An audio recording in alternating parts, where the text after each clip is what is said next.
In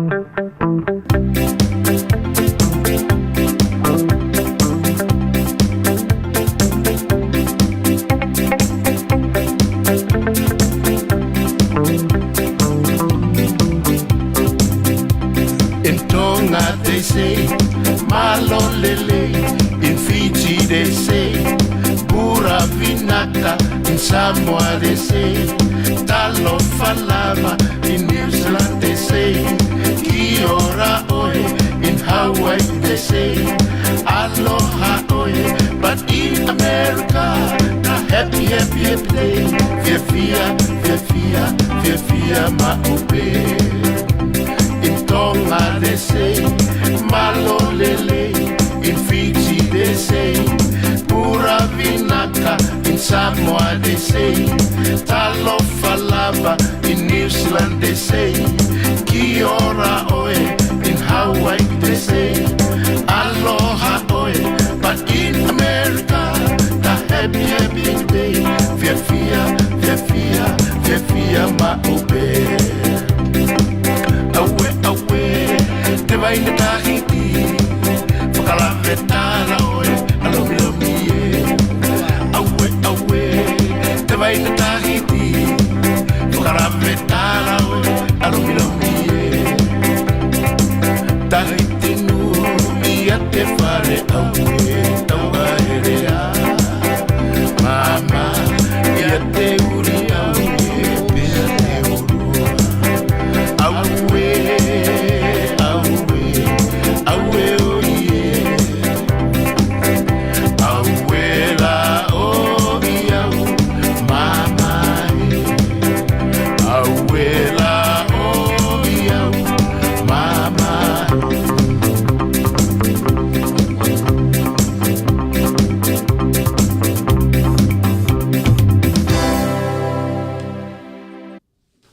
Whamalo atu ki he tonga moe vulanga tō pe mea mai ki he polo kalama o e whiawhini, ko e anga maheni, ko e polo kalama no tolu e ni o e Levi Logic. Aia o kou whiawhia ke ui heni ke whakahoko atu ai ki polo kalama koe ni, pea kou whaamu pe ke joini au he taha o e ku whanau, ko uhinga pe foki ko e whie Pōpō mo e tokoni ki e anga o e tau moui, mo e anga e tau whiao atu i e whanua whaingata a koe ni.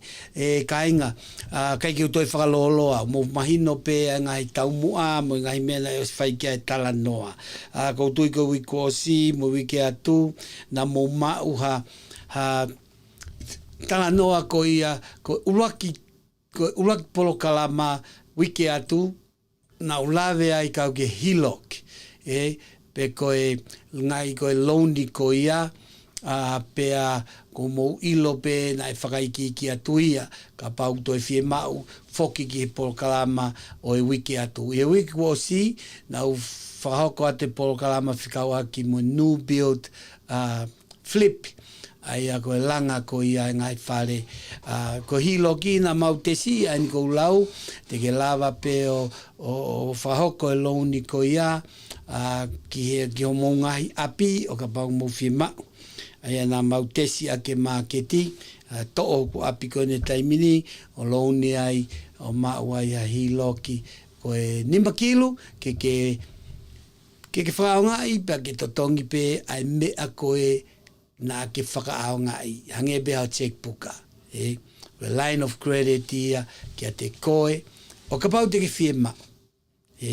Nei whate fito e polo kalama ko ia, ko no uhinga, not to sell your home, but to use a HELOC, ko e loan ko ia, ke whai aki ho whie mau. Pena ulawe lahi au ki ai, whekumi atu ki ai, wike ia tolu ko iri. Wike kua o si, nau tala noa ko he new build, pa nau whakaari atu, e tūsite ko o si, ai fofo api na mau, ngai api koe ku mau whakatau o flip, na e whakatau mai pe o mau ia ki aho tātolu o me, pe na e nima whanoa, pe a koe a tātolu pe o sune ku whakatau atu ia ki e ono whanoa. Aia na e maua e tupu ia koe tahakilu, na e atu mono whakaikiki, na e whakahoko rewa ku whoha, he ku whoha, se Miss Masini, ha training I he pōpule lulu wike kua o si, a ia na e pōpule lulu ia ko ia, na e whahoko ai, na e whai se Miss Masini training ko e ni, pia na e tolahi apita na e mei toko te au, pia na e anihia na womi ke na whanongo I he trainingi, ke na wako I ngai mea ko ia whekawaki moe new build flip.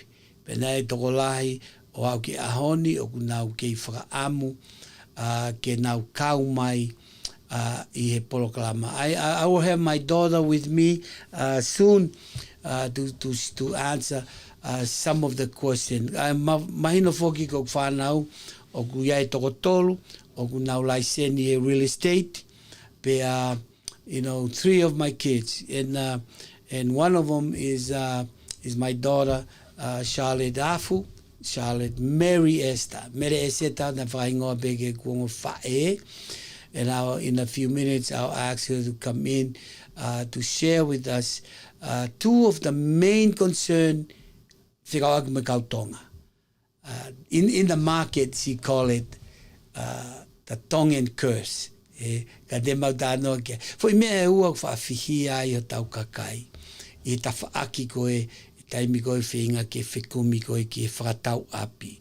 Pea ko whaamu pe ke maushea te polokalama kia ni, whaatolahi foki, e tamai ke tau tolu, o si ului mai ke polokalama maheni koe ni, ai ni koe ni kutau whakahoko atu mei heni. Levi Logic, again koe ngai whakaukauen, mo ngai mea mau os whakahoko. Ngai mauha o tā noa ea ta whakaukau, o ku amanaki ke ahi pe ko hawhanongo tala noa, ko hilo ki na mau o sihanga o titeila ia, pe whai mau mea, pe pautangi aveho ku api koe ni taimini o hiloki, pe mau ai fo iloni koe ni makilu, pe ku osi whakaari kotoa atu pe ia I he Facebook a koe ni a se Miss Masini. You know, you can go to se Miss Masini Facebook, na whakamatala atu ai, they gave you all the details on how to apply for a HELOC loan.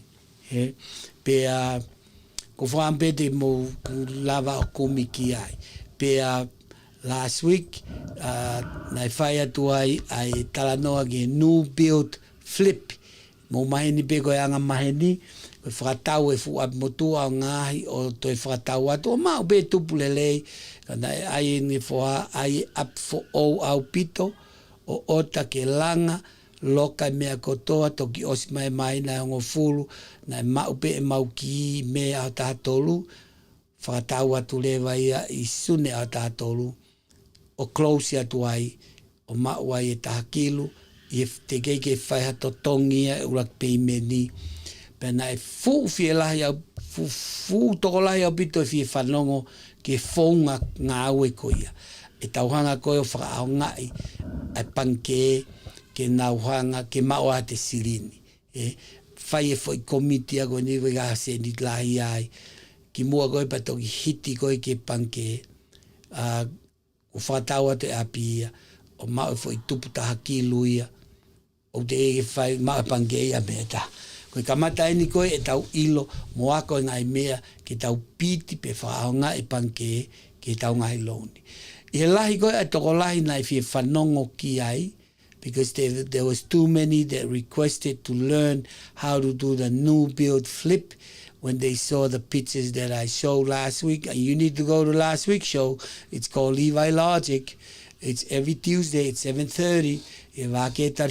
Just like this one, you can search for it last week and you get all the details.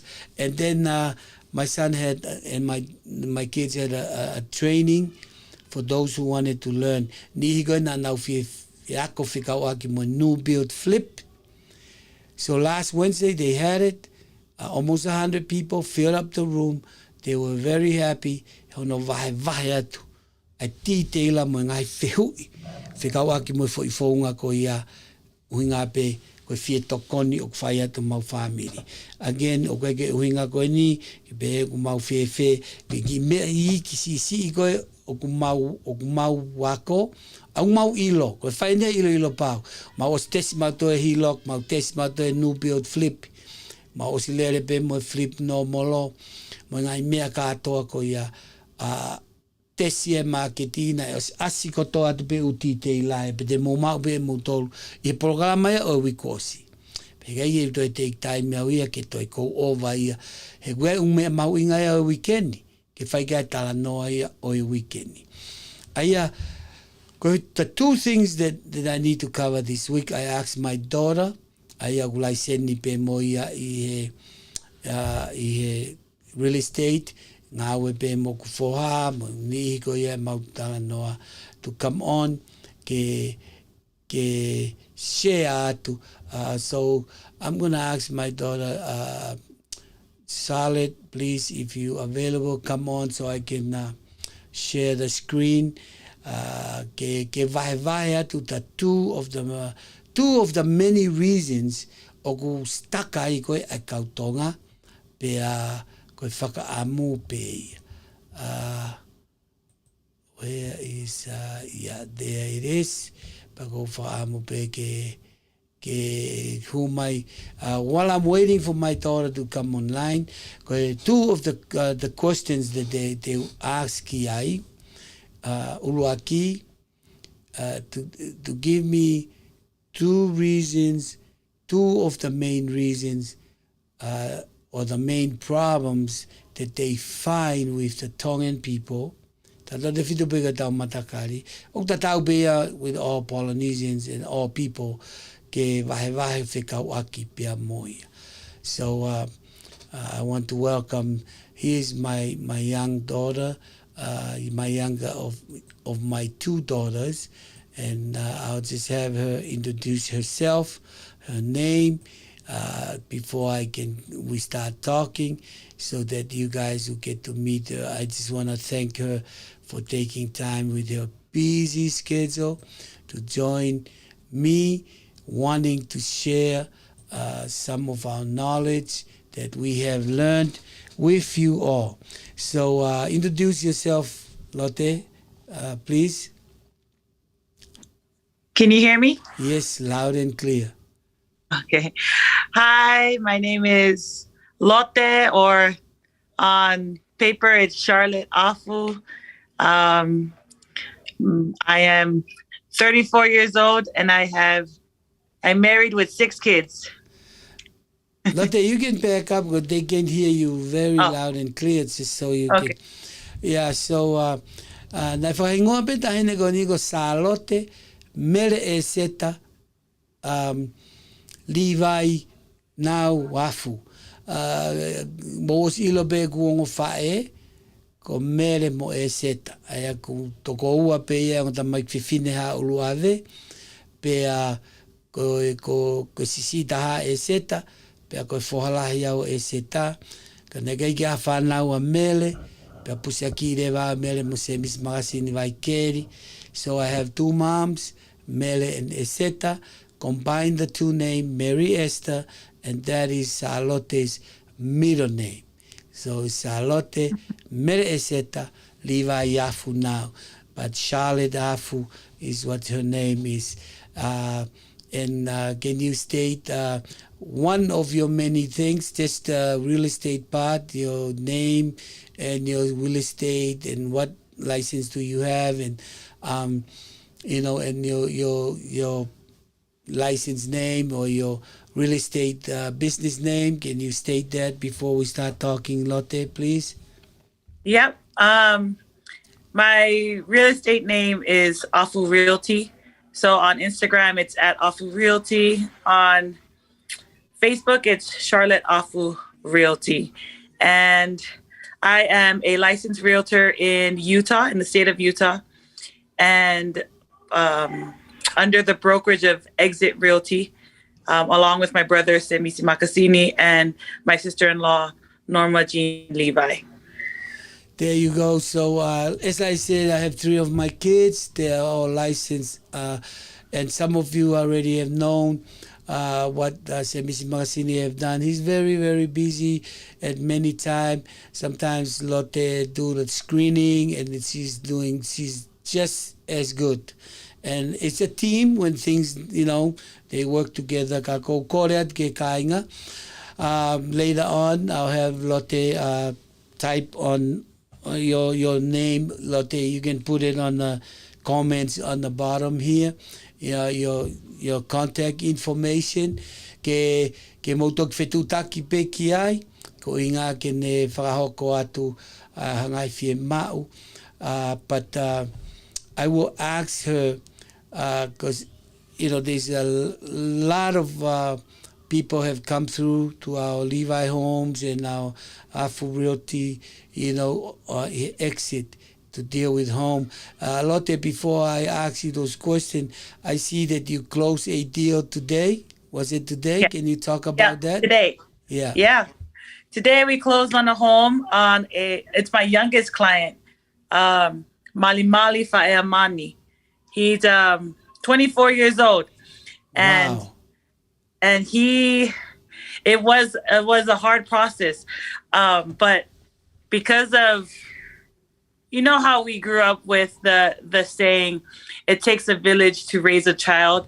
And with this kid, he wouldn't have done it without his village. And so I'm just so grateful for the two that took him under his wing and raised him and knew that this goal is too important for him to just pass up, that they really worked hard the last 30 days. They had a lot of hurdles, but they really wanted it for him and they made it happen. So they signed the home into his name today, 24 years old.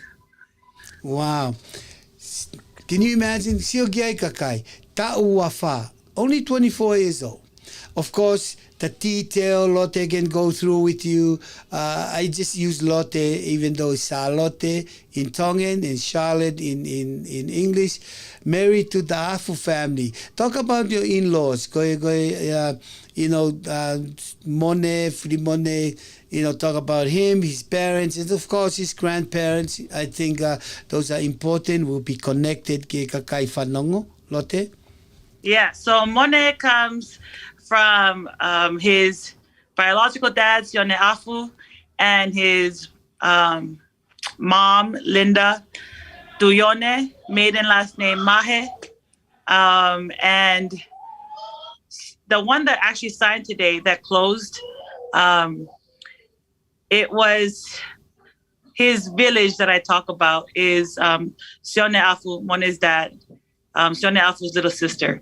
Her and her husband are the ones that made it possible for the young man today that signed. But Mone's dad, Sione Afu, is one of 12 siblings. And Mone's mom, Linda, is married now to Longo Tuyone, who is a family member of mine from Ewa as well. There you go with the Mone's dad, with the Afu family and the Tuyone family, big family. Some of you listening now, koe konga ia mo family, e ngai whetokoni aki whaka family, na e lawa i o ausia, aia koe na close atu e lote ia, e whakatau api koe ia he ahoni, and these are mea ni ku hoko. So I'll get to the heart and soul or topic o e ahoni. Lotte, can you share with us two of the main reasons that you see that is becoming a problem, that you guys have to, a hurdle that you guys have to go over for the Tongans? And if you state those two, and then we can go into detail about each one of them, one by one. Go ahead. So these are the two that I personally am having a hard time with Tongans. And so the first one is qualifying for a loan. One of the main things is verifiable income. This is proving to lenders that you can afford a mortgage payment. The verifiable income, though, a lot of the Tongans I'm working with make money under the table or are self-employed but don't want to claim it in taxes. So they don't want to pay taxes. They want to get a refund, so they won't claim it, that income, or they're making money under the table, cash, whatever it is, and also not claiming it. So when you don't claim it, then the lenders can't approve it. You can be the richest person in the world making money under the table, but if you can't prove to the lenders that you make this money, you won't be able to qualify for a loan at all. Okay, so there you go, Lotte. So aia e kainga ko uraki fo I palapalema. You want a big home, you want a nice home. Taku ke fie apply, ka kai ke tari ai loani, he ku kai ke faile tax koe. O ku ke loto koe ke si e tax ku ke totongi, ka ke tauhi e koe ai paanga. Ida ku hinga ku ke self-employed, pe ku ngai ngau e pe o ku paanga ia pe ka tongai.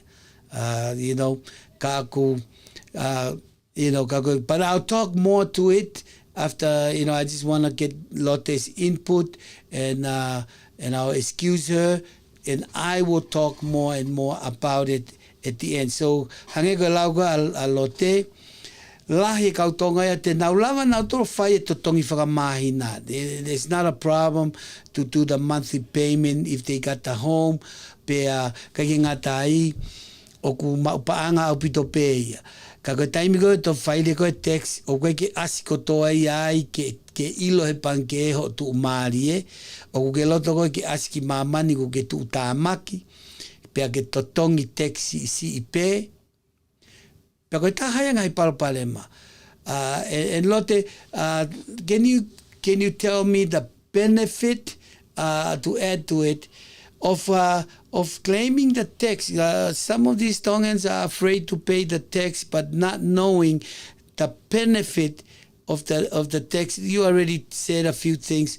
Tell the people what are the benefits of having a good income, a lot of income that qualifies you for more things, even though it means that you pay a little higher tax and some way that can be done.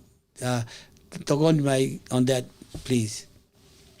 So there's a lot of things, but I think the main thing that anyone can understand is the more money you make and you can prove it, then the more you can qualify in a loan.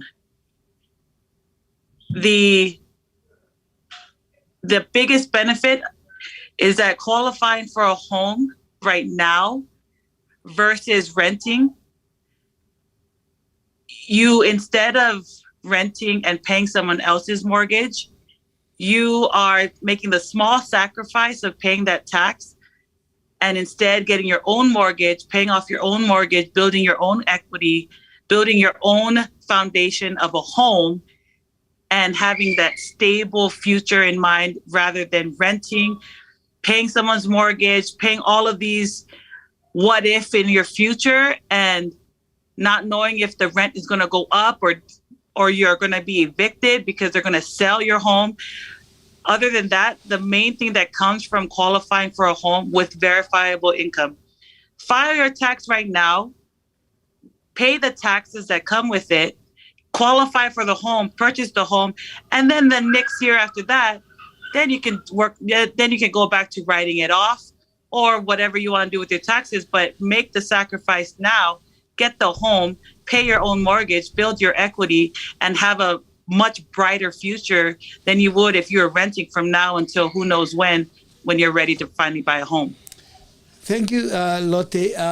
Aya koe uhinga a Lotte. Claim your income as high as you can. Make that sacrifice to otahape. Ke qualify ki hame alelei, pa ke ket ini, pa osko ia, pa ke toki go back or write off. And I'll talk more about it. Te tok tala no whakatonga atu au ki konga ko ia. And I'll loto pe ke omi ene ilo whapalangi. Lotte, before we go to number 2, I want to use this example without names, okay? You know who I'm talking about. Remember, kainga. Nei toko taha. The saddest thing, Lotte, this person was a realtor himself. Okay? And I think you'll know the story of the one that wanted to save $15,000 on tax when the home could have been $200,000 plus cheaper to get to. You know which one, yeah? So without mentioning any name, ekainga. So there was a home that my kids recommended to this guy who's supposed to know because he's a realtor himself, for many years, So he wanted this home, it's a dream home to get into. So he needed, and he was told to pay the higher tax so he can qualify for this beautiful dream home. But when he did the numbers, he realized it means he have to pay $15,000 more of tax. And my kids asked him, yes, it's a wise investment. You got the money, you make the money, claim it so you can qualify to buy your dream home right now. And this is just a year and a half ago. And he hesitated, and the one thing that stopped him was that he was going to pay $15,000 more tax. So he chose not to. Well, half a year later, when they finally, and the wife said, I want that home, that exact home, And I'll talk about this in Tongan when Lotte is gone. So Piatari. So they came after that home. Guess what happened? They saved $15,000, but because it was their dream home, they ended up buying it for over $260,000 more.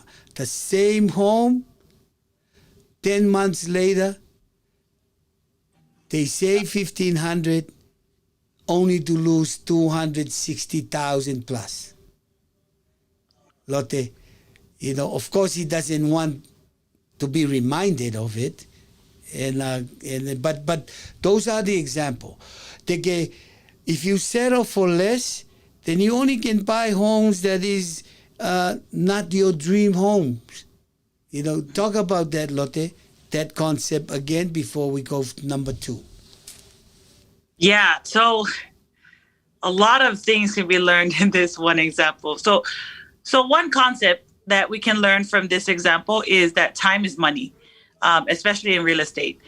If you're waiting for your raise or waiting to make more income or waiting for something to happen, the market is also going to keep going. It's not waiting for you to catch up.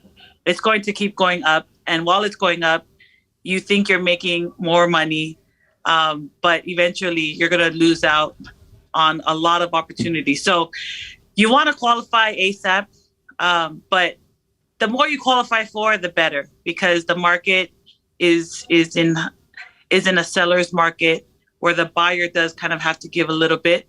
So the more you qualify for, the more options you get.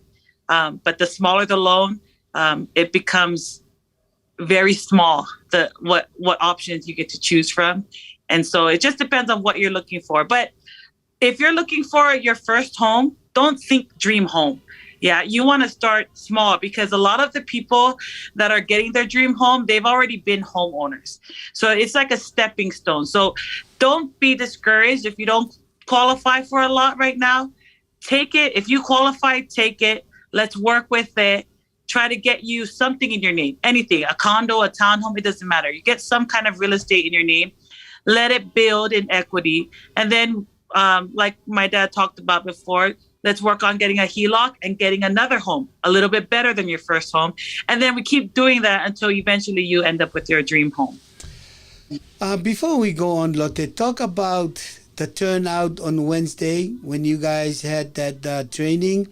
Kainga, last week I talked about new build flip. Our family bought homes. Actually, my kids, 4 of my kids that moved here with me already own homes. And so we bought more homes just to flip, just to sell. And last week I talked about one of the many homes that we bought that was in the market for only 1 month, less than a month. The people were, interested, and it was sold within the month. Na whakatawad be o spe foi mahina ta. Pe a lahi koe ka kaina nau fie ilo ki foi fonga ko ia. So my son, they had the training last Wednesday night. Ke hawe ka kai. Na toko lahi au pito. Talk about that training and how did it turn out without, the detail for, that just how did you think that turned out and why did you guys have it? And how did the people's reaction after that training? The training was an amazing turnout. It's always a blessing when Misi takes the time. He's the busiest person on earth. So when he takes the time to... So Misi is her brother, my older son, my number 2 son. Se Misi Makasini ko ia na ne whakalere trainingi, but Salote will talk to you more about. Go ahead, Lotte. So it was an amazing training. It was about 2 hours long. And everybody that was there, the turnout, you could see that everyone that came was hungry. They were hungry to learn, hungry to make better money, and hungry to change their lives. Everybody was willing and ready to listen and soak it up and practice it right away. So a lot of people that were leaving that day, that night, they were leaving with goals in mind of how to make real estate a money maker for them. Whether if it's not making flipping new builds, it's at least looking into real estate and seeing how they can build a better future using real estate or getting into real estate, becoming a realtor or doing new build flips. And they're doing it for free, Go training ko ni neongo mo ua ka koe tupu foi mo fu fie ma'u ko ia ke ai kainga o ku lava lewa whanau tuku atu e taimi ke nau traini ai he ofisi ngai mea koe ni. Last question, Lotte, before you leave us, ka utok tala no atu au whakaikiki ke ngai tipi ko ia kainga tonga ko whamalope ko kowe fine. What is another problem that you see within the Tongans that kind of interfere with trying to buy a home? So this one is, again, these are the top 2 for me personally, in my experience. This second one is the one that my dad said I call the Tongan curse. Tongans are known to giving the shirt off their back, everything they have. They want to give, help, serve, all of that great thing. It's great. But then I get a lot of people who don't qualify because they have a lot of debt in their name. They carry the debt of a brother, a sister, an auntie, a niece, someone that they're trying to help. And because they're trying to help, their name is being used in co-signing for a car, credit cards, whatever it is. But because you're co-signing, even though it's not for you, it knocks you out because to qualify for a loan, one of the main things is debt. There's something called debt to income. If you have more debt than you have income, or a lot of debt and little income, you won't qualify. And that's what happens a lot of Tongans, they're so willing to give, but it holds them back from progressing in their own life. They can't qualify for a home because someone has a credit card that's also with their name, and that person is not really good at paying that credit card off or maxing it out, or somebody's car is under their name. But it's just, I call it a Tongan curse because Tongans are just so loving. We're loving. We want to serve. We want to help. But in turn, it comes back to bite us in the butt, because when we want to try to better our own lives, we can't, because we're being tied down from all the help that we've tried to give to other people. Thank you, Lotte. Aia koe ngahi mea ia koe e ua lalahi te tau tānoa ki ai. Text and loving your family more than you. Yeah, loving your auntie more than you. I just need to thank you, Lotte, for coming on. And I think I'll talk in Tongan more about these things. Te tau talatala noa atu ki ai, ki ngai tipi kehe. Iai mema ngai mea lahi au pito, te tau tānoa ki ai. Lotte, don't forget when you exit to write your contact info on the comment box. And I asked Mary, Kataki ke pin that information. Do it two ways. So one to be pinned and one is to roll so people can read it. Contact Lotte, kapaugaha fehui. If you have any questions to see where you stand and right now, your kids, your family, so that they know. Contact us. Our Levi family can really help you out, to see where you stand, see how we can help you. Owning a home versus renting is a no-brainer. So your closing remark, Lotte, before you leave us, anything you want to share with the audience today about buying a new home? Oh, just with my closing today, I think the main thing that came out of it is just shoot for a greater potential, be around people that help motivate you to be better and make higher goals to achieve. If you surround yourself with the right people, you'll make the right decisions. So thank you. Thank you very much, guys. That's Lotte Afu, ko e taha pe ko whanau, pe ko whamalo atu. Ko whaambenge mo share atu e porokalamate, utala no atu ke ngai tipi lahi au pito. Review mga mea o ko os ilo whapapau e tokoni ki anga e tau nofo, mo anga e tau whenga. Pe ko kore atu ke mo share atu mo e porokalama. Atu mo ke tai atu ai ki whariari koni, pe te tau toki hoko atu.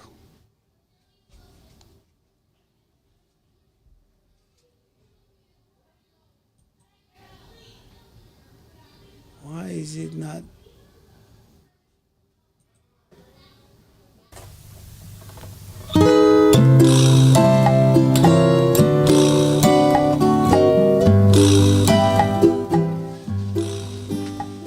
Ko e maketi ke whale nofo anga mo e whale nofo totongi o ku tō lalo au pito.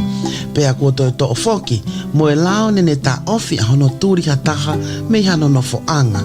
Ko ki tau tolu, o ku tau fie ma o whale nofo totongi, pe fie ma o ke whakatau hatau api, o ku kei fie ma o ke tau malava, o whakahoko eni, o i kai ha whiriwhiri mānako.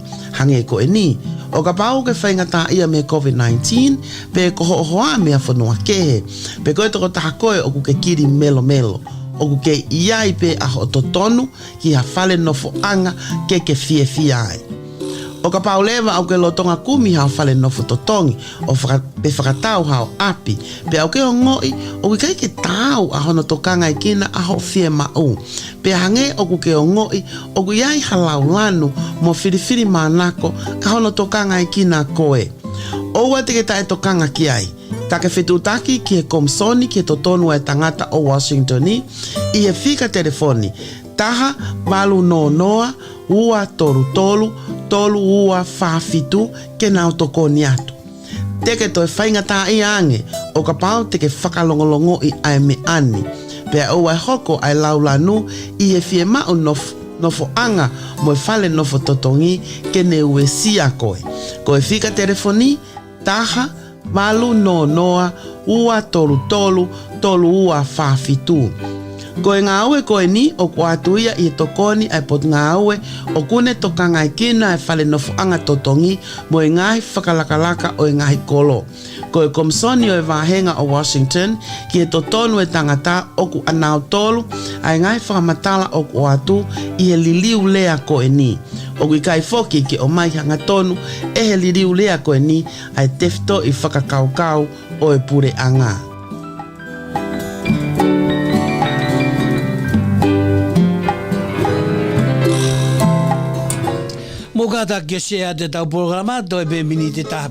Spring is here and summer is just around the corner.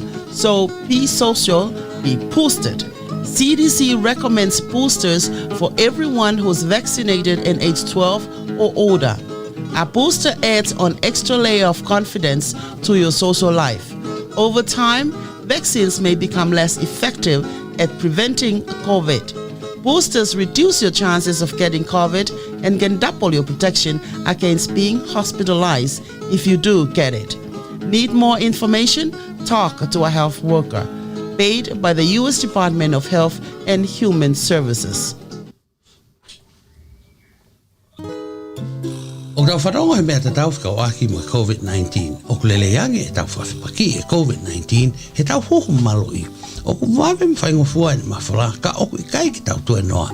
Whanatau I CDC ko ngai whonga ni e whakatuai e mawhala e COVID-19 ka tui a mass tau he wā mama o fute ono whahi ehi me ngahi hao whangatokalahi pea hoho maloi. Mahalo bego ke anga e whanonga ki kotoa o ngahi mea koe ni ka ko horomo ni koe whonga lei tahaia ke whakatuai aki ai tupu ke malohi ange ai COVID. O mahau inga ta whatongia ke tauhi o tau community ke mohi lelei malohi pea malo. Ke whai iki wakai ke tap.covid/coronavirus. Koe whanonga ia me e pot ngawe ke mohi lelei mo e tangata o e puleanga Amerika. Whamalo ati ka motolu ko ia ko mo ke inafo mai ke tau polo kalama. Ka inga. Ko Levi Logic, ko vai atu ia e ngā ue aku mo whanau, ngai mea ko maulawa o I kunai, pe lawai, pe ilo pau, pe ko ki lelei si o ku mau, o ku fie vai koto atu pe ia. Ia tai milahi ko kore whamore na pe ko santungoa, ka ke ka inga. Tola ia pito e tau ka inga tonga, u nau mau ngai whainga maari e ke. Ko whaamu pe ke nau he ni ke vahe.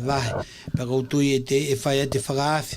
Ke ani ke nau omi hafo I lelei, ko nau mau. Ko whanua ko ni, ko whanua o opportunity. Ko whanua ni tala o wha. O tau o he mai, ke mamani, ke whao ko ula ko ia I Amerika, o kumi mo uiai. Pa koe e ni ko nau o mau, hange koe lau, ko nau o mau hafu ke ri anga koula. Pa ko fie mau ia ke vai. Ia ni nau kuku kotoa pe fo I lerei ko ia mak nau tolu. Ke he mau family. Ulua ki mau o ilo. Ha mea. Tatau be mea lahi mea sisi. E ki whanki mea pe o ku kau ki halelei. Whika wa o mau loto ke mau tesi ke whakamoni o ikai ko whanonga tala noa pe. Ka ko ilo pau. Pe ka pau e toki paasi. Pe te mau toki o mirewa o vahe. He guia ho mau loto fie vahe. Ia ni una o mau e ko ula ko ia pe nau ta utu moi. Mau e fu kuava polo uto ko ia nau lave ke ai kosi pe ke toki tori toko taha whakalongolongo pe ka olewe kosi na hao taha o vahe. Ke heia, loto e Levi family ia ke vahe at. Koe mau pe koloa, te si I koe kumooni, koe vahe ia. O ia mea mau, pe ku mau whanongo ai pe te si ia o kuloi. Pe ku kai ke vahe ia. Ko toko lahi tau kakai, ko toko ke whaingata. Lahi au pita tu maari e tau kakai. Kakai tu maari e. Mau paanga. Ngai tawha keke. Toko lahi ai kau milione a tonga. E ku mausio pe agapulu, mau e toko wha pe nima u toki saini atu. E nau Tōwhuru miliona beo whai ki olunga. Whawhitai ke ngai whamiri ko ia. Taua mai whako he ke whakasio o whainga maari. Ia ni una o mau whainga maari. Nai mau mea nau freni, nai milionea pia maloloa te whine eki tuku mai koloa. Ia ni nau poto he sistemi. Ai ni koe te utoe lawe ki ai a Amerika, ia life insurance. Pia mate atu e mate kai haue miliona. Koe kei tae mahino e nia mo kei lere kui ai o mai e lere atonga o whakamuumu a mea kotokotoa ka kai ke whai e ngahi teu koe ni. O au ke life insure. O hoko e putu ia koe fu whakawenga lahi ke tonga. Whakamasiva lahi mo e tā mate lahi. Mate ai mate ia o nonga. Mate atu ai me mo e kau kei mo uia. Hono toho aki atu ai whaunga whakatonga. Paka pau na e poto family o ia life insure koe sistemi Amerika. E more ate mo ui kau tuku mai a lau miliona. Koe ai maa pe ia koe tala noa. Tonga, whenga ke tau foki ke sistema Amerika. O koe koe katoanga tau aki whakari ari pe ko hai guane se niti. O ke fu mau inga ia pe ku ilo i maa taha kua hao se niti. Koe ilo e se niti te talat. Ilo tu maari e whakao fofa taha. Tau potu taha e tu maari e te utalatu. Koe freedom. Pa koe unga ko hawai o le atu he ko mau ia e au. Ko retire au ia he tau ono noa. Hau e kufu wahenga whakamahina. O koe ki fufie mau ia. E whai akia ngai mea ko pehe mau inga. He kuosi mau e nofo anga. Pila, kotoa, everything. O kuosi he koe sistema Amerika. Koe te retire pe he ono noa. Tuku ono nima ia. He where a mate iau te iau ono nima. Retire he ono noa. Koe osi e tau e tolu noa. Ko au pe o ngā ue o tau e tolu noa. Ko koe qualify koe ki ai. Osi lava koe retire. Paka pau e tonu ho whakotu utu. Koe uhinga retire he tau tolu noa pe mō ke te api. Tu ke ka pau na ke vai inga ki koe refinance. Koe ngahi mea koe e whai koe ke tala noa. Ka pau ke vai inga ki koe ia ke whai e tolo veka ia mo whai e whakaari ari mo show mo umea ka venga ia koe koha niti ia. Koe want pe ia. Ka pau ke pisi pe koe mea koe apa sai pe ia. Pea ofa pete ke mau ha monu, ha lamsam. Ka koe sistemi koe Amerika e lava e toko taha kotoa pe ia o tuu maari e iho o retirementi. Koe tau ngāwe i he mamani. Koe ki whata noe ke pare ki langi. Tau tānoe tau ke mamani.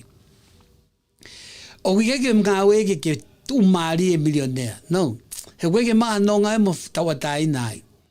Ile fu kau milionea pe ko Trump pe ko hai koe ke lava mohe. He koe taim kou lahe e koloa ia, toi lahe ange palpale ma. Te uesia pe e ko hai kai hoto iwi. Kai, just enough. Koe ngā ue ke au koe ono noa, you have freedom. Koe freedom mu, aidi koe kou lotonga mo ui aki. Mo tolu koe mui e ku mo ui.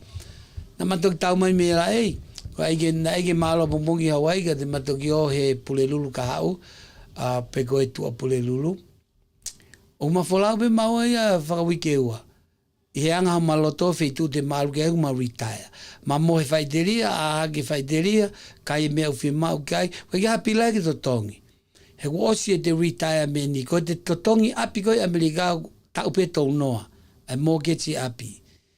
Pakapau te ke refinance, te ke to repeat e koe, alu koe osi tau e hongo fulu, to e refinance, e to e kamata fōu e tau noa, te ke tau te au koe te e osi ia.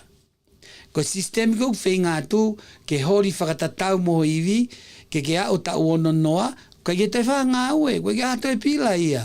Pe ofo e api nofu tai totongi, your dream home. Koe ngai ko ki api pe. Ka pata ke ai mai ki heni ke so what. Ko te tānoa pe au kia he koe uhinga ko tānoa tu, I'm the living proof o sistemi. Pako ke whia mau ke ngāwe fu ngāwe vewe. Ngāwe pe koe mek tānoa ka ai totonu ho mea kou whia mau te ke mau pe koe retirementi o whakatatau pe ki ho hori ki ho mea kou mau. Koe uhinga kou tala noa atuai. Mo seti koe whanau ke ngai mea kou tonu ke whai. O ku insua ko toa pe whanau au ke pepe taha. Nau lave ke au kosi. Tola taha ni ma whole life insurance. Ko ne au koe ana ono no au milion na ia. Ka koe ilo ni mea. Tola pe taha ni mai maina. Koe taimi kou ai koe kei pepe. Kei iki. Ma aia. Te nau whamalo ma taimi. Una o fulahi. I ma pe whau ai insua. Ke cash value ia. I nau kei mo ui. Aia. Ko sistem ko ni la beo milionea ai toko taha ko toa pe. Iho retire. Iho lere koe sistem koe to tonu tau noa ke pe ofo api tau noa full retirement mo hafu. Pe to la ia. Ko os koe tau ona noa fie mari e nonga e vai mamani. Koe ka flight benefit ia aku. I wish I did. I don't need it. Koe uhinga ia koe e talatu. Koe whaunga koe, o mai koe, a mea whakatonga ke ne nusi koe anga tau moui, he kai pe toi lawa laka hake. Na os lawe au ki hai proklama ki mua. Koe whamamafa koe o aho ni ke whatau api. Whanongo tala noa ni i toko lahi, o saange pe rendi, ke whaiteri hai whihiki. Koe uhinga ni koe rendi hai peka kai. If you have a choice to buy, buy. If you don't, whetu taki mai. Kau koneki koe mo whanau e toko tolu i he real estate. Mo usio he Facebooka, o atunga atu e wai aho ni i close ate api tolu. Ane nai nai close tahi ne, ane koe nai toki hau ai api. Kakoku poini. Poini maulalo monia. E pehe koe sai ange reni, he mau api i kai. Koe ki tamasiko na lawe ke au tahi nea ne nai, ai ka nai close no api au ni, ta ua whape ia, close no api. He nai wheto ko ni aki, he koe foi poini te utu aki atu. O ua na a taimi mo pehe sa yange reni, e whatau api. No. Ka pau na whakatau api o mou mātu a tau e wanoa kuohiri tō atu. Pe tau tau noa, pe tau pe nima kuohiri. Tau pe ne ua e hikimaku whanau ki heni, Eagle Mountain, Utah. Pa koe ke umaa ke taratu, api e ne fitu. Ai koe whanau koe whanau raki hiki mai o se api kotoa. Wai mai api e tolu koe whakatau mai pe ia, koe hinga koe marketi o whakatau atu. Ui kosi, koe new build flip, na whakatau mai pe api, koe nima whanoa. Mantuka koe api mfo owe nia mo lalai mo whakaofa osi e basement mea ka, lahe api ang maamaangi. Nima kilu whamano. Na close ai api ko ia. Na close api ko ia mahina hango fulu kuohiri. Na fili tuunga api, fili moi whare, ai ke osi moi basement, upgrade moi ha, loka ai mo interest. Pakai ki whato tongi ai mea, he to keilanga ai whare ia.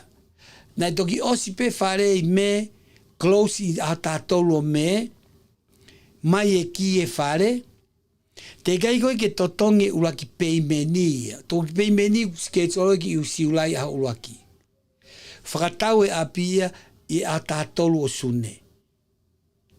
Ai ka fwoi mahina taha ko ia, ma upe ki, whai tuwaki, whai sivi, whatau te apia. Ma ue taha kilu ia, whaaho to kato, whatau e apia, koe ngai whonga in koe whakaonga e panke, kia kita. I he lahi koe fie mao koe ke nau fie ilo ki ai, na aulewa whanau, o whakalere training he pōpure lulu ko osi, na mei toko te au, me nā mai o ako system ko ia, ke nau o whai. Mo tokoni, he koe ngai mea, ke nau ako. Koe ngai mea ko whai ke tānoa. Koe poini e ne tolu, o ko whanonga e pehe kakai usayange pe ureni. Ulu aki, tokua, ke nau whaiteria nau aluholo. Te uta e poini koea. Whatau koe ha api. He koe api a koe a koe panke. Pakapau te ke whia hiki koe ki ha wheitu, hiki koe. He lava e api a koe au rendi atu, ke ne totongi ho o whia mau kotoa i he ngai wheitu kotoa te ke aluai. Urakia. Ua. Hange koe mea koe maketi ko alui ki orunga taimini. Pere i toi whokia. Ko fiutari la ia pe o te utari ke toi holo market, te ke mate kau te i toi holo ia. It's all about supply and demand. Ko supply o toko lahi e whanau hangi ham, lau kilu. He koe atunga e osia te futo wako koe ka stahaua koe taimini. Koe fulau kilu koe ia, Utah alone. Koe kaupahalangi un whainga na tu ke move out, ki anau apartment, i bea whata anau api. When they are able, they buy. Fie mau au pito ia, ka kia ka koku poini. E hoko api ako panke. Ila ka mauna mo own ha api iu tani he tau e tolu ko hiri. O si mei whakalaka ke ua kilu he taimi. Whanga ki api ko ni te tau kau pepe ko e tau e tolu ko hiri. Wafta haiva. Sio ange ko ki ai. Lolo tonga pandemic. Ka mauna ke iao api iu tahe wafta haiva. Kou talatu ka pau market value he aho ni o si whakalaka kia tolu kilu. That's how the market is taimin. Kou talatu. Ka pauna e aho api. Pea koe api koe na e whakatau koe he i he tolu kilu koe e ki tausi i pe kua hiri i Utah. Kua ndi mai e taimin. Te talatu pea koe api koe nung mau i ai. Oku na ia e mau whakalere i whoki ai, ai swimming pool mo e upgrade. Oku mei tāpoi ni 5 miliona ia, he taimin. E ko kere lahi. Na e whakatau ia, na i he whaape ia. Na te whakatau pe ia e Thanksgiving koe o aftahiva. Whakakau ki ai. E tau kōsi na whakatau atu ape whaame heni e me aptatau. Na e waluhiwa noe, me hiwa kilu ia. Pe mō whakafufua rewa ki ai. Ke wawe koe aloe marketi ki olunga. Koe lahi ango toloi, koe whakao whange. Ko o lava peo kuala whai whatau api whatau rewa. E hoko ia, koe pankele reitaha ki o family. Ka mauna mau hendi he tau, tola i kakai mau toko ni, nau tā mau kia nai tā mau ki nephew, nau whakam ki a api. Tau le nau nofu na to hendi, tau e nia maha tong noa. Ka mauna nau ka mata whakatau api e ngai tau koe. Koe api koe na e ua kilu koe, e tau e ua noa pe e tau i kuohiri. Ka mauna e ua kilu os ni mai e taimin. Ko toi whaawhai a ka kai na nofu fuoloa i Utah na te keke mau api o toki ngā unu he taimin ke whatau api. But now is better than later. Ani ko talatu, ko maulak fufu api be i November ia, Thanksgiving ia, o e tahiwa. Fufu api be ri waina ai heni. I he ua noa be na whatau api e ono.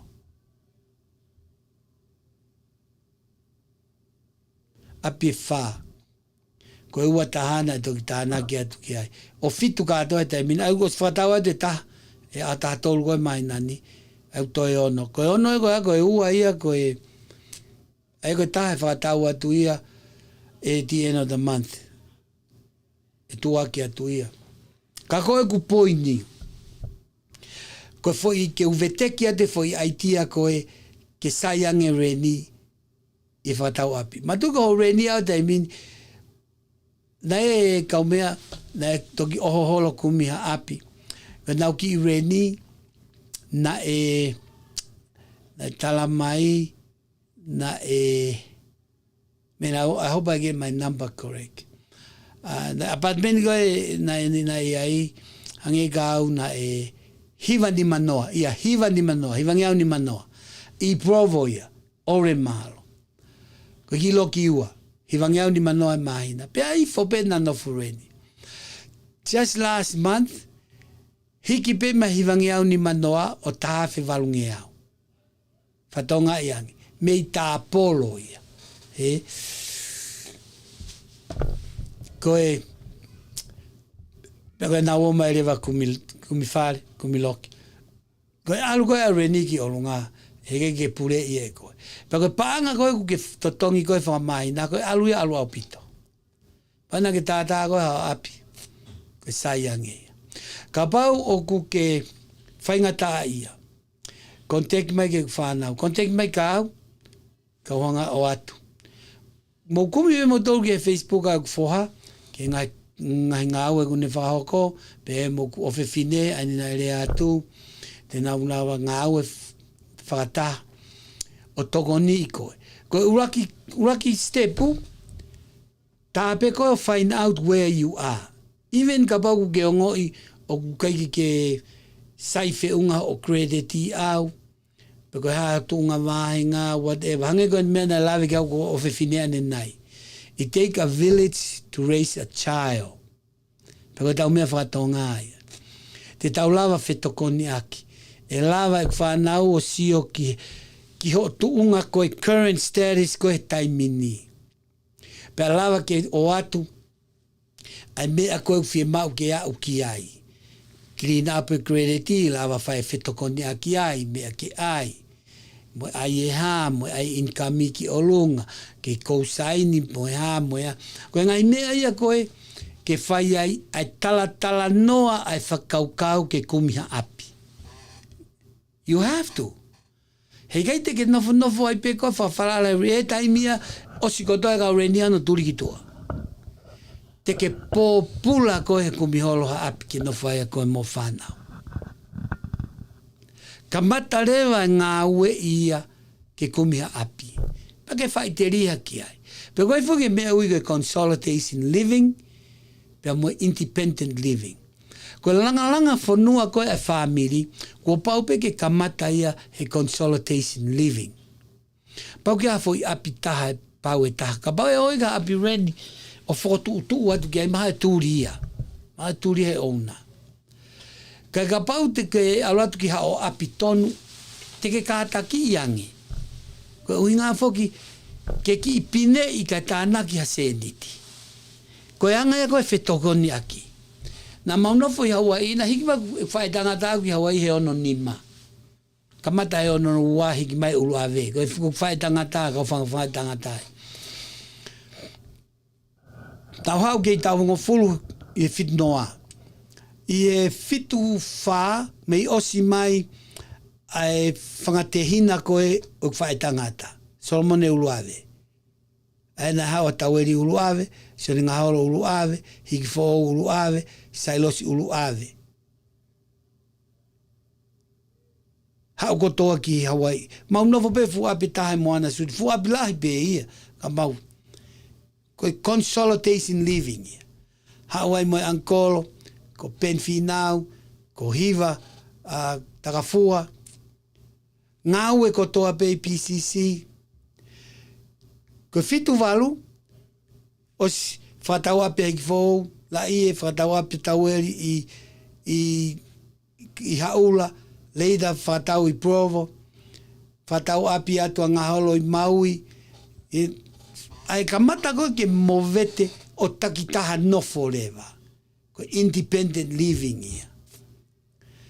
Mafu api koe i Hawaii, na e loki hongo fulu, na e ai ko fo unit ke nima na no foi mo fanto fa fine ha o game mo fa nau I ki ha ke ai I au ni e takta fa nau ai api he ke mau no fa ta hai be mau tol is called consolidation living pa ko me ai ko na ton ke tau fai ka tonga I sole ki ni na ton ke api fa nau ko to e da mini uno folata ko he consolidation living pe no fo ai pe hange ko no fta ngata I kai ko pau ke haso mo ui ke mavahe o tau atai na ngo ki matu amona api ngo ki mat api lo ki fa ia ki fo si ta la spiriti vai ko na wa ma ki bebe ta ka lo ki fa wi ta ai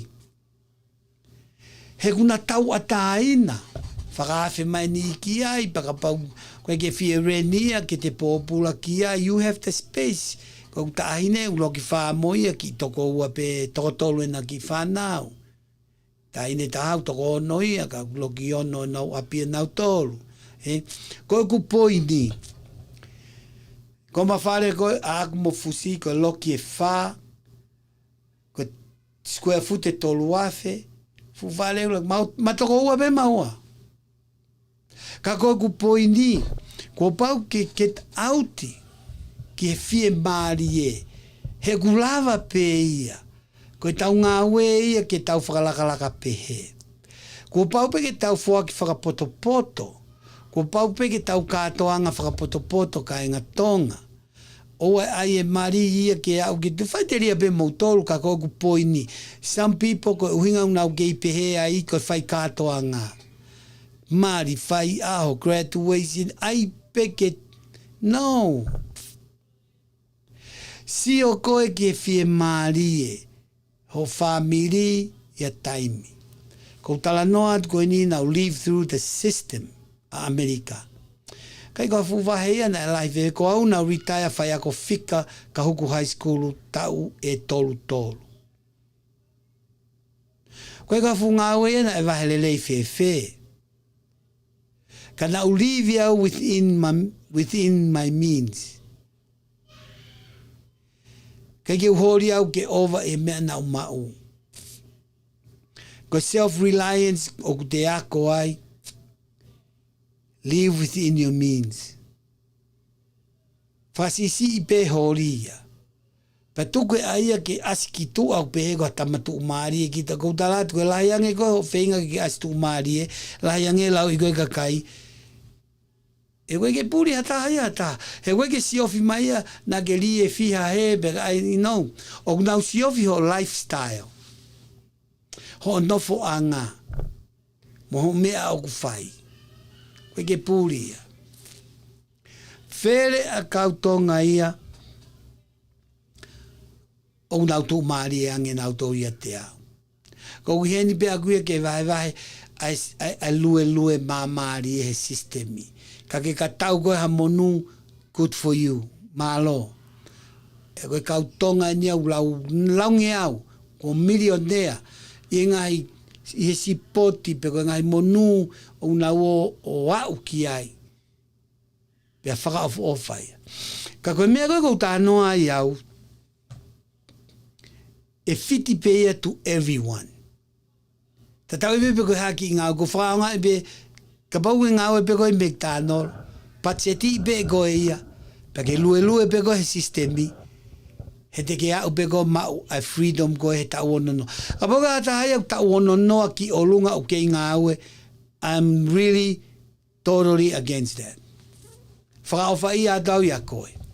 Pea tuku e tala noia e pe he, kai kou sa iange pe nga ko hai a tau sa iange ngā we i he nofo o ewa tau a taina. You tell me. Ko ngā we ke iai e pila, mo ke iai e kawenga, whakaofa e whanau, mo whakaofa e ha, ko uhi ngā ia. Ka koe tau whenga e ni ke tau alu me tau tau tangata, ke tau tangata hoko ke fie maari e ange. Ke whakahoko koe kutonu ke iai. Ka eua toi alue nia whakawareware ange whanau e pasai ange tau tolu e nai mua mai mi tonga ia nau tolu e nai tupu Amerika. Something is wrong. Something is wrong. Koe kaha excuse ia te neanga ke tala mai no, koe uhinga, no, don't tell excuse. Nai whehara ke whotutu. Nai ke tau mai tato ke whonuani ke tau mai ke te whakaofange tau whanau me whangamokopuna ia ki tau tolu tu mauna saiange pe whoki ki tonga. Ka pau ku hala whotutu saiange whoki ki tonga. He koe mbasiva koe tonga o kei tu maari e pe o ke whaha homelessi ai. E ai tau tangata ia a tau tolu tonga ka pau ke moutokanga e kau ia he kai kapa vewe. Ko pau ke whakatontonu atu ia ke tonu. Ke whakapoto-poto. Ke ngai mea koe a sistemi koe e mo ui a Amerika. Kumiha api. Ka pau kai ke lawa kumiha api. Whai mo kamata a whenga ke kumiha api na tau e ua pe tolu pe whameni ko kumiha api. You have to. You have to start now. Whetutaki mai. Whetutaki mai. E to e lere pe mo training e kfoha. Tola e ni nai puna mai me California. drive mai me feitu mama o i Utah ke training go last Wednesday. E to ia bene training ke o ate whangaki tips. Koe tipi e ua koe o e ahoni to e be tau ki miniti hongo full. Na e lawe kia ua whiwhine. Tō lahe kautonga kai ke fie totongi text. Pehe ko whaunga e ke lahi e maupanga. Pe e maulalo koe in ka mika ke qualify koe ke aiha api.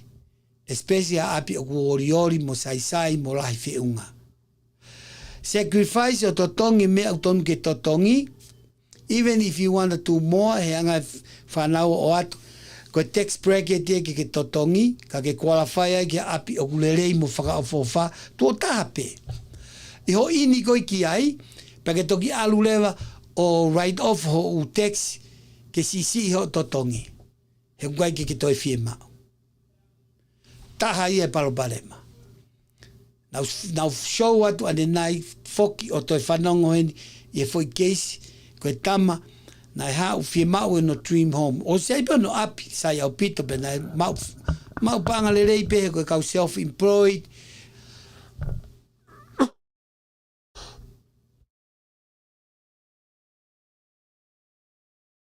Moi kakai koe ku iai pena unga seniti uma ke. O kulahi kau tu maari e ia. Kau koe fuke lava proof ki he panke te nau lava o carry e ngai payment ki qualify ki ai. Ko hinga e ai ai ho o text ke ki alu ki olunga show ku ke lava ai mau ho o fie mau pa ke toki foki ke whaunga koena. Kai he kai pe ke lava ko ai ha mea ku ori ori. Taha ia. Ko e whika ua. Iyo koe tama koe nau talatu koe ki ai. Ta ngari ka koe tama whatau api. Mantu yung lahi kau whatau api. Just because yung lahi sendi ke real estate, sio angepe ku nau whatau api fiha he tau. Peka mahina. Ua walisto ko tahe mahina. Tala noa menga mautolu. Koni ko talatu. Hangea tahi e whatau api. Wai mea ui koe kepi. Koe commissiona ia koe kau whai whatau. Ko ne au pe o mau e te takilu me komisiona o ku te mau ia koe kep pe aku aloha ke rewa ia o pe setia e hiva noa e komisiona. Aia koe pe set pe ia e hongofuru to tonki tua. Ki mua ai koe pe set pe fit noa. O ku kepi pe whanau a koe he urat mahina. Mahala koe mahina no wape o skepia. O ulahi whakatau api ia. Ko utala noa atu ke o atu e ngai whaunga koe ke tokoni i atu koe. Ke ilo pe ko whetu unga ku ke iai, ia ni whi mau ke ngawe e crediti. Pe to tongi ate ki pila koe, mo ki pila koe ke aluha ke pe. Aia, pa koe tama koe ni, koe tama na real estate fuolo au pito ia. Tau ini ang futup. Pena e kamat na sa ia he api koni mau ai i ko mountaini api be kau hala taha na fi mau ia fakka ofa pero api ko ya na i he ni ma pe ia he wafe wanoa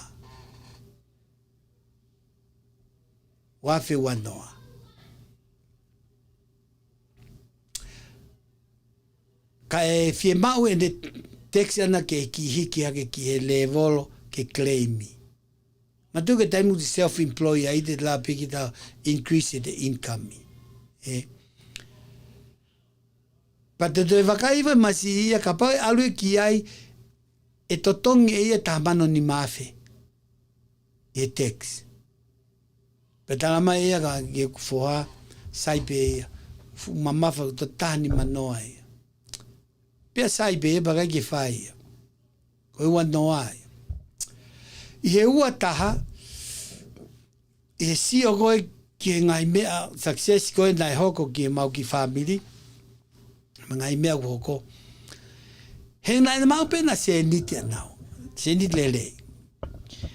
Insis lewa mari, ke ai e api he sa ia api to be api. Pena to e foki mai rewa ai. Whanono e tala noa nai ai e api. Ka kua to e mamafa akia ai whanole re mai. Ua kilu o no mano tolu afe. api tatau pe i ua noa, ko toi mamafa akia he ua taha a ua kilu o no mano tolu afe. Keke toi lava kalo. Ilo e ne whehara aki.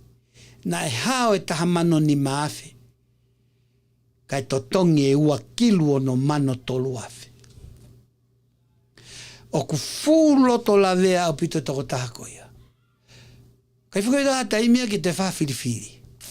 He wale taimia ka atunga geha te ke toi tari ki he wowa, ke toi tānak. O si whakatau e ngome ai api. Pea koe nā whakakaukau koe ke fwoi poini koe, mi whakasisere ai pēia. Koe fwoi ua kilu o no mano tolu afe. Ka pau te ke to'o ke taha mano ni maa whē mei ai. Maybe ua kilu ni mamano. To be exact koe ua kilu wha mano walu afe. Na e more. Koe manu ke taha mano ni maa whē. O seivia ka e more ai ua kilu wha mano walu afe. Don't make that mistake. Koe palopalema e tō ngā koe whenga ke si i taha e teksi koe e totongi. Sai pēia. He ku nau pēhe koe mea iau maua e nau paanga. Kai ka pau te ke loto ke whakalakalaka e mo ui. Pei e teksi ke lava e pankeo approve ho ha mea o kulelei apigulahi mo asi Amerika. Pe toki o hūgoi ki ai, pe ke toki write off lewa o text ki sisi taha ko ke nonga. Urua ki ia. Koe ua re soni te o atu e aho ni. Oua ave noa ia hingoa, o saini noa ia he kou saini. Whanki mea laulau noa. Koe telefoni. Koe Home Depot card. Koe Costco card. Koe credit card. Wa upes fatau mea lere. Hawa anti o kore, ha mua saini ego a mai mea lere koe. Pea ave koe o hingoa ko fihi ai. Pea fie mau koe to'o atu ho sote, ke whaka kofu i aki, ko ho fie tokoni. Pea koe taimi koe, e fie mau ai koe ha o sote, koe ke toe mau ha sote ia. Ko fihia ho hingoa, he ko vainga aki ho whamiri au ho crediti. E taimi koe kwhie mauai koe ia kia te koe. Be very careful ave holo ho hingoa. Si, ko Amerika ia, o ke lau tu maari e ia. Hea mea ko hoko.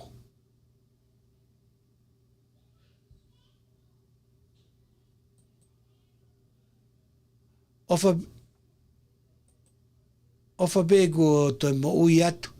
Ka koe ku poi ni kau mea.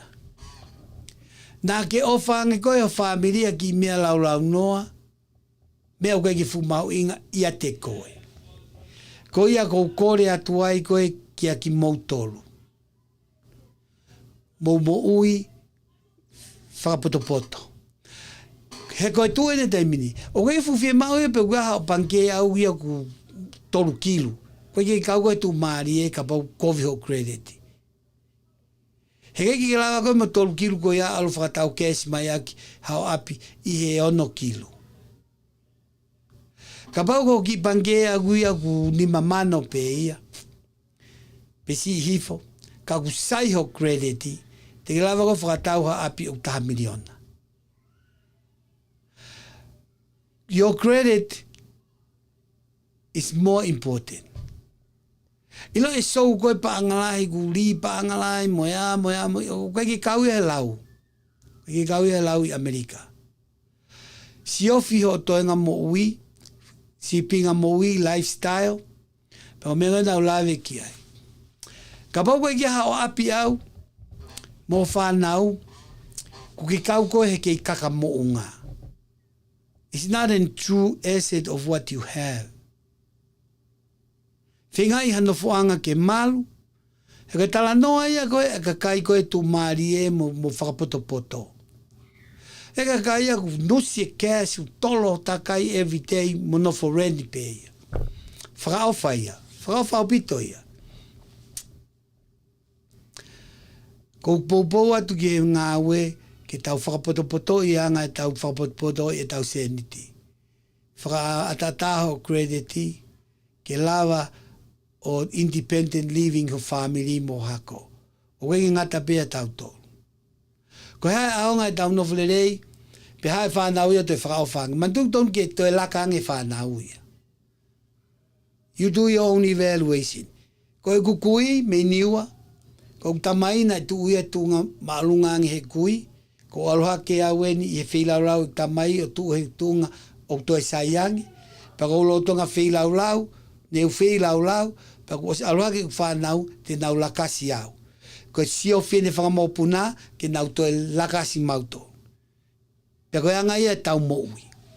Pa ka pau te ke loto koe ke whie maari e koe whakari ari paanga koe he taimini, ka whakao whanau whakamopuna whiharaki ia. Whiharaki au pito ia. Whai ha whilau, he toki ai taimi, ke toki alohake ho hako o mao e whainga maari e.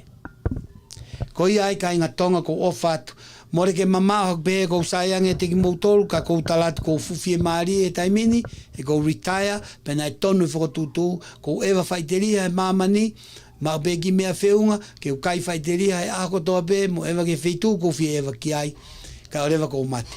Moku hoa. Ko sio ke u whanau, te nau toi he levolo a nau tolu toi saiange. Ko e poupou atu ia ki moutolu tonga kotoa. Mo unu mai ke polokalama koe ni o Levi Logic, te u vai atua e ngai tipi, o kumau osi, tā mai e whiko ia o prove pe te maulawa talatu e detail how to get there. So far, ko tolu benik polokalama.